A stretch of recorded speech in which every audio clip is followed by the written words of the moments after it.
लता मंगेशकर के जीवन परिचय, शिक्षा एवं करियर के बारे में विस्तार। लता मंगेशकर बायोग्राफी। लता मंगेशकर सुरों की मल्लिका, भारत देश के महान गायकों में से एक हैं। लता मंगेशकर जी देश विदेश सभी जगह अपनी आवाज के लिए जानी जाती है। लता जी का नाम Guinness book of world record में भी दर्ज है। इन्होंने सबसे ज्यादा गाना गाकर एक रिकॉर्ड दर्ज किया है। लता मंगेशकर जी ने 20 अलग अलग भाषाओं में 30,000 से अधिक गाने गाए हैं। अब तक तो यह 40,000 के आंकड़े भी पार कर चुका होगा। अमेरिका के एक्सपर्ट और वैज्ञानिक का कहना है कि लता मंगेशकर जैसी आवाज ना कभी किसी गायक की सुनी गई है और ना ही भविष्य में कभी सुनी जाएगी। लता जी को उनके मधुर आवाज के लिए सुरों की देवी कहा जाता है और सभी नए एवं पुराने गायक उनके सम्मान में अपना सिर झुकाते हैं। आइए जानते हैं लता मंगेशकर जी के जीवन परिचय के बारे में विस्तार से। लता मंगेशकर का प्रारंभिक जीवन। लता मंगेशकर का जन्म 28 सितंबर 1929 को मध्य प्रदेश के इंदौर में हुआ था। उनके पिता का नाम दीनानाथ मंगेशकर था, जो कि एक कुशल एवं योग्य रंगमंचीय गायक थे। दीनानाथ जी ने अपनी बेटी लता जी को तब से संगीत सिखाना शुरू किया जब वे 5 वर्ष की थी। उनके साथ साथ उनकी बहनें आशा, उषा और मीना भी संगीत सीखा करती थीं। शुरुआती पढ़ाई। लता अमान अली खान साहिब और बाद में अमानत खान के साथ भी पढ़ी है। लता मंगेशकर जी को हमेशा से ही संगीत में रुचि था और वह ईश्वर के द्वारा नवाजे गए संगीत का उन्होंने हमेशा ही कदर करती थी। आपको बता दें कि संगीत करियर समाप्त होने के बाद भी वो सुबह शाम रियाज करती थी। शुरुआती दौर में भी उन्हें जो कुछ भी सिखाया जाता था वह जल्द ही सीख जाती थी। इन्हीं विशेषताओं के कारण उनकी इस प्रतिभा को बहुत जल्द ही पहचान मिल गई थी। लेकिन लता जी को 5 वर्ष की छोटी सी आयु में सबसे पहले एक नाटक में अभिनय करने का अवसर मिला। शुरुआत अवश्य अभिनय से हुई थी, लेकिन लता जी की रुचि तो संगीत में ही थी। जब साल 1942 में इनके पिता की मौत हो गई, तब लता मंगेशकर केवल 13 साल की थीं। पिता के मृत्यु के बाद इनको और इनके परिवार को नवयुग चित्रपट फिल्म कंपनी के मालिक और इनके पिता के दोस्त मास्टर विनायक दामोदर कर्नाटकी ने संभाला और लता मंगेशकर को एक कुशल सिंगर और अभिनेत्री बनाने में मदद की। गायकी में करियर। सफलता की राह कभी भी आसान नहीं होती है, ये बात तो आप और हम सबको पता है। लता जी को भी संगीत की दुनिया में अपने लिए जगह बनाने में बहुत कठिनाइयों का सामना करना पड़ा था। उनके पास अच्छी आवाज होते हुए भी उन्हें कठिनाइयों को सामना करना पड़ा था। आपको बता दें कि शुरुआत में कई संगीतकारों ने तो इनकी पतली आवाज के कारण इन्हें काम देने से साफ मना कर दिया था। उस समय की प्रसिद्ध पार्श्व गायिका नूरजहां के साथ लता जी की तुलना की जाती थी। लेकिन धीरे धीरे अपनी लगन और प्रतिभा के बल पर आपको काम मिलने लगा। लता जी की अद्भुत कामयाबी ने लता जी को फिल्मी जगत की सबसे मजबूत महिला गायक बना दिया था। लता जी को सर्वाधिक गीत रिकॉर्ड करने का भी गौरव प्राप्त है। फिल्मी गीतों के अतिरिक्त आपने गैर फिल्मी गीत भी बहुत खूबी के साथ गाए हैं। आपके आवाज में यह झलकता है कि आप अपने संगीत को कितना पूजती थी। लता जी की प्रतिभा को पहचान सबसे पहले मिली सन 1947 में, जब फिल्म आपकी सेवा में उन्हें एक गीत गाने का मौका मिला। इस गीत के बाद तो लता जी को हर संगीतकार अपने संगीत के लिए लता जी को ही कास्ट करना चाहते थे। यही से ही आपको आपके करियर की पहली कामयाबी मिल गई और एक के बाद एक बॉलीवुड के अलावा कई गीत गाने का मौका मिला। भारत के आजादी के बाद आपने ऐ मेरे वतन के लोगों गीत गाया था, जिसे आज भी लोग सुनकर उनकी आंखों में आंसू भर आते हैं। आपने अपने साथ साथ अपने बहनों का भी करियर संगीत की दुनिया में संवारा है। वो भी आपकी तरह ही अच्छी गायिका है। लता मंगेशकर को सम्मानित की गई पुरस्कारों के नाम। लता मंगेशकर को अनेक प्रतिष्ठित नागरिक सम्मानों और संगीत पुरस्कारों से सम्मानित किया गया है। लता जी को मिले प्रमुख पुरस्कार एवं अलंकरणों की सूची इस प्रकार है। 1969 पद्म भूषण, 1989 दादा साहब फाल्के पुरस्कार, 1996 राजीव गांधी सद्भावना पुरस्कार, 1999 पद्म विभूषण, 2001 भारत रत्न। गायक के अलावा संगीत निर्देशक में काम। उनकी बनाई फिल्मों की सूची इस प्रकार है। 1953 बादल, 1953 झांझर, 1955 कंचन, 1990। लेकिन इनमें बादल फिल्म मराठी में थी, शेष सभी फिल्में हिंदी भाषा में हैं। लता मंगेशकर की बनाई लेकिन फिल्म रविंद्रनाथ टैगोर की कहानी पर आधारित है और इसे खूब पसंद किया गया। अविवाहित रही लता मंगेशकर।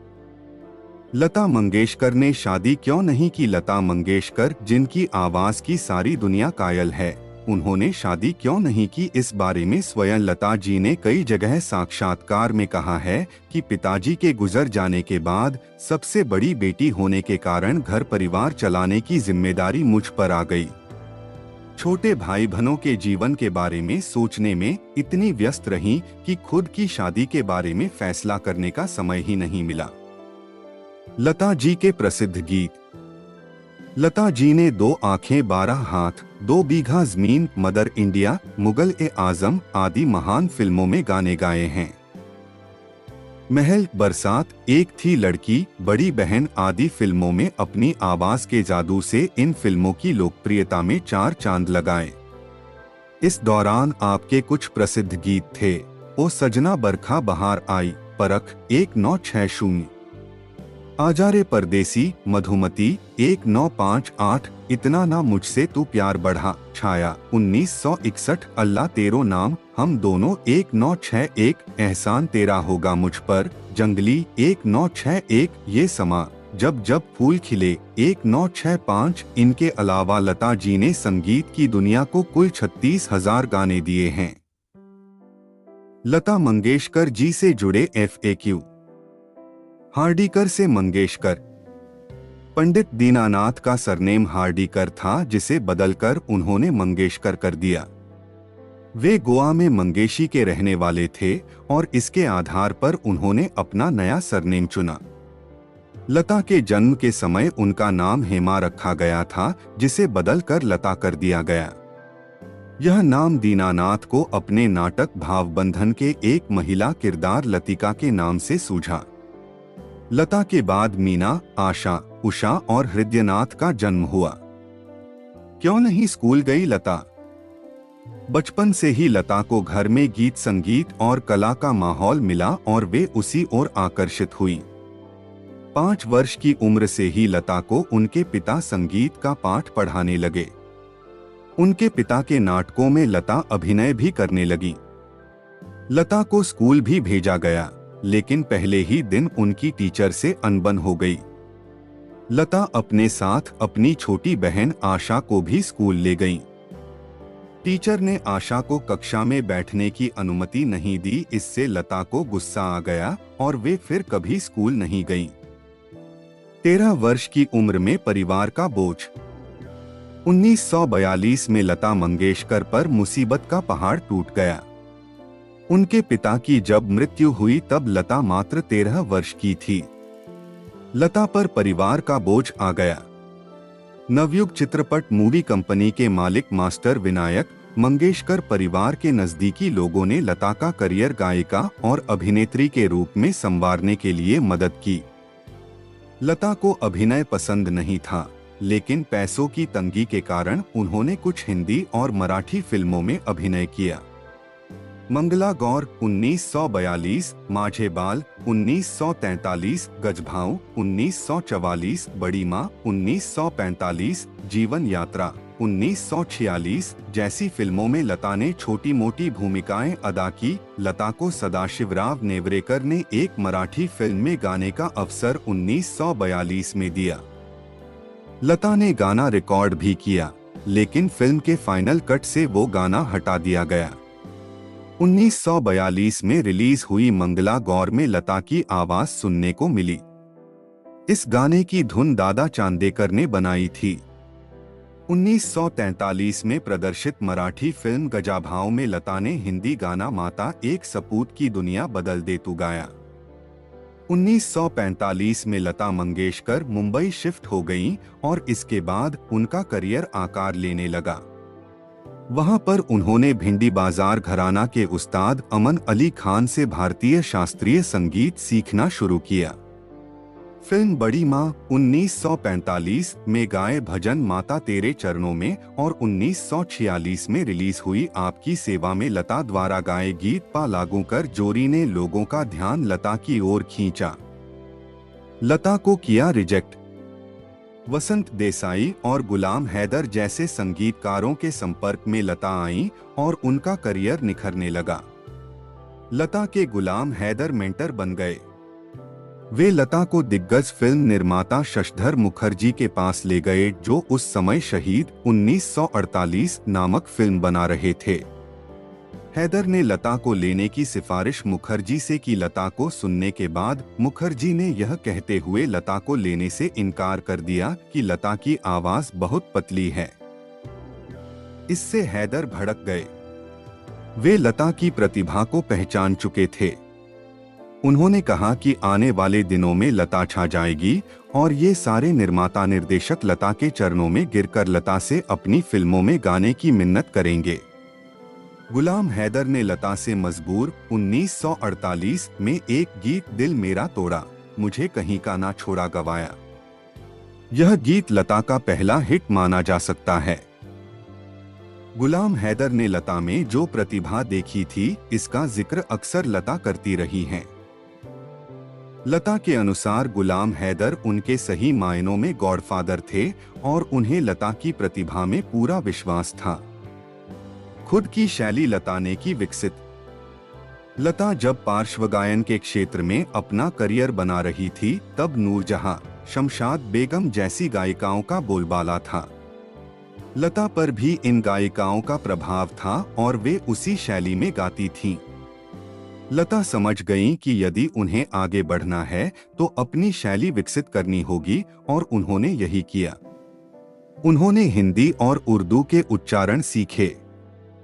लता और मीना कुमारी की दोस्ती। शुरू से ही लता मंगेशकर और ट्रेजेडी क्वीन मीना कुमारी अच्छी दोस्त थीं। मीना को लता की आवाज इस कदर पसंद थी कि वह उन्हें सुनने के लिए कई बार रिकॉर्डिंग स्टूडियो तक पहुंच जाया करती थीं। लता का खुद मानना था कि उनकी आवाज सबसे ज्यादा किसी एक्ट्रेस पर फबती है तो वह है मीना कुमारी और नरगिस। ये गाना कभी नहीं हुआ रिलीज। लता ने लगभग 50 से भी ज्यादा गाने गाए, लेकिन उनका पहला गीत कभी रिलीज ही नहीं हुआ। ये गाना उन्होंने एक मराठी फिल्म किटी हसल के लिए गाया था। गाने के बोल कुछ इस तरह से थे, नाचू आ गड़े खेलो सारी मणि हौस भारी। इस गाने का संगीत सदाशिवराज नेवरेकर ने दिया था। इस फिल्म के निर्देशक वसंत जोगलेकर थे। फिल्म के अंतिम कट में इस गाने को फिल्म से हटा दिया गया था। वैसे लता का पहला मराठी गाना था मराठी फिल्म मंगला गौर के लिए। इस गाने के बोल नताली चैत्रची नवले थे। इस गाने को दादा चंदेकर ने संगीत से सजाया था। फिल्म माया का गीत तस्वीर तेरी दिल में। यह बात है 1961 की फिल्म माया के गाने तस्वीर तेरी दिल में की रिकॉर्डिंग के दौरान की। इस गाने को मोहम्मद रफी और लता ने अपने सुरों से सजाया। यह गाना तो सुपरहिट रहा, लेकिन इस गाने के बीच दोनों में ऐसी बहस छिड़ी कि फिर लता और रफी ने लगभग 4 साल तक एक दूसरे के साथ गाना नहीं गाया। इस गाने के दौरान लता और रफी के बीच गायकों की रॉयल्टी पर बहस छिड़ी और ये बहस इतनी बढ़ गई कि फिर दोनों ने ही साथ में नाकाम करने की बात एक दूसरे से कह दी। दरअसल लता ने फिल्म इंडस्ट्री में सभी सिंगर्स की आवाज उठाते हुए उनके लिए रॉयल्टी की डिमांड रखी थी और रफी इस बात के सरासर खिलाफ थे। लता ने गुस्से में आकर कहा कि वह उनके साथ इस गाने के बाद फिर कभी गाना नहीं गाएंगी। ये गाना देवानंद और माला सिन्हा पर फिल्माया गया था। मोहम्मद रफी और लता में हुआ झगड़ा। 1969 में आई crime thriller film Jewel Thief ने उस समय कमाई के सभी रिकॉर्ड तोड़ दिए थे। उस समय इस फिल्म ने 3,50,00,000 का बिजनेस किया था। इस फिल्म के सभी गाने काफी फेमस हुए, जिनमें से एक गाने पर लोगों के पैर आज भी थिरकने पर मजबूर हो जाते हैं और वह गाना है होठों पे ऐसी बात। इसके अलावा फिल्म के गाने दिल पुकारे आरे के बारे में बात करें तो इस गाने की वजह से ही लता और रफी में फिर से दोस्ती हो गई। 1963 में हुई लड़ाई के बाद दोनों ने 1967 में इस फिल्म में एक साथ गाना गाया और इसके बाद इन दोनों के बीच कभी लड़ाई नहीं हुई। इस गाने की वजह से ही दोनों के बीच 4 साल पुराना झगड़ा खत्म हुआ। लता ने ऐसे ही रफी को माफ नहीं कर दिया था। दरअसल संगीतकार जयकिशन के कहने पर रफी ने लता को एक माफी भरी चिट्ठी लिखी, जिसे पढ़कर लता ने रफी को माफ कर दिया और तब जाकर कहीं लता का गुस्सा शांत हुआ और फिर इन दोनों ने इस फिल्म के गानों को अपनी आवाज दी। ये गाना देवानंद और वैजयंती माला पर फिल्माया गया था। किशोर कुमार ने आखिर क्यों किया लता का पीछा? यह ऐसी पहली फिल्म थी जिसमें लता और किशोर कुमार ने पहली बार एक साथ गाना गाया। फिल्म जिद्दी के गीत कौन आया रे के दौरान जब पहली बार लता और किशोर कुमार मिले थे, या यूं कहें कि इस गाने में किशोरलता की ट्यूनिंग एक दूसरे के साथ इतनी अच्छी रही कि उन्होंने आगे चलकर एक साथ कई गीत गाए। लता और किशोर की पहली मुलाकात काफी दिलचस्प रही।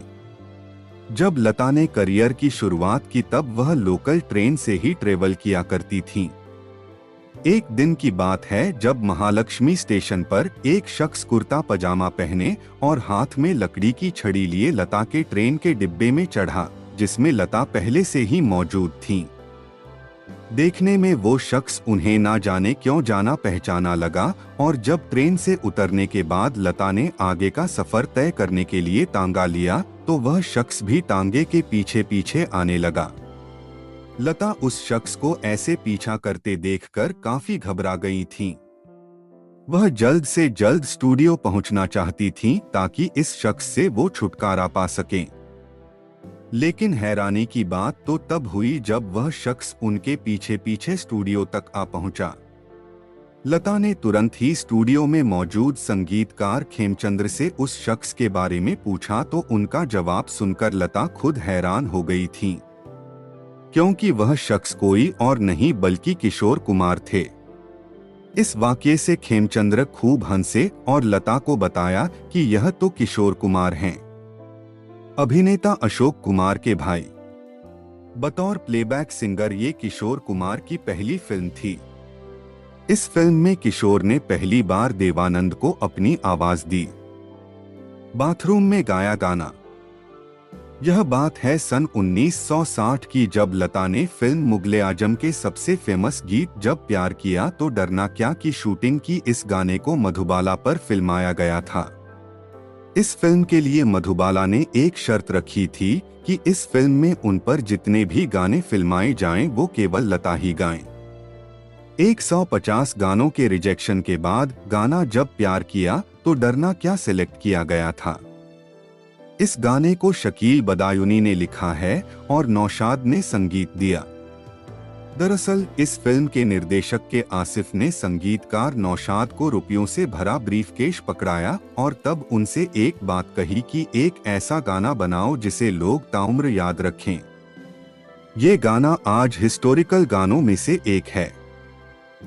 इस गाने में जो लता की आवाज में उन्हें गूंज चाहिए थी वह उन्हें स्टूडियो में नहीं मिल पा रही थी, इसलिए उन्होंने इस गाने को बाथरूम में रिकॉर्ड करवाया। उस जमाने में 10 से 15 लाख में पूरी फिल्म बन जाया करती थी, लेकिन इस फिल्म के केवल इस गाने पर 10 लाख रुपए का खर्चा हुआ था। कहीं भी गा लिया करते थे गाना। 1949 में आई फिल्म महल का ये गाना आएगा आने वाला काफी फेमस हुआ। ये लता के हिट गानों में से एक है। उस जमाने में ज्यादातर गाना रिकॉर्ड करने के लिए रिकॉर्डिंग स्टूडियो का इंतजाम नहीं हो पाता था। इसी वजह से सिंगर्स जहां कहीं भी जगह खाली मिलती थी, वहीं पर गाना रिकॉर्ड कर लिया करते थे। ये गाना बॉम्बे टॉकीज में रिकॉर्ड किया गया था। उस समय लता के साथ एक वाकया हुआ। उस समय फिल्म एक्ट्रेसेस नरगिस और जद्दनबाई फिल्म लाहौर की शूटिंग कर रही थीं। जब इन दोनों ने गाना रिकॉर्डिंग के समय लता की आवाज सुनी तो वह दोनों ही सुनती रह गईं। जद्दनबाई को लता की आवाज इतनी अच्छी लगी कि उन्होंने लता से मिलने की इच्छा जताई और फिर लता से उनका नाम पूछा और कहा कि वह एक दिन बुलंदियों को छुएंगी, क्योंकि उनकी आवाज में वो कशिश है जो उन्हें दूसरों से अलग बनाती है। उन्होंने लता की तारीफ में कहा कि माशाअल्लाह, क्या तलफ्फुज पाया है, दीपक बगैर परवाने जल रहे हैं। जब लता का गाना सुन पंडित नेहरू की आंखों में आए आंसू।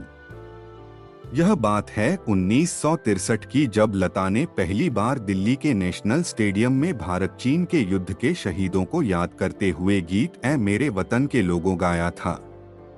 उस समय के प्रधानमंत्री जवाहरलाल नेहरू स्टेडियम में मौजूद थे।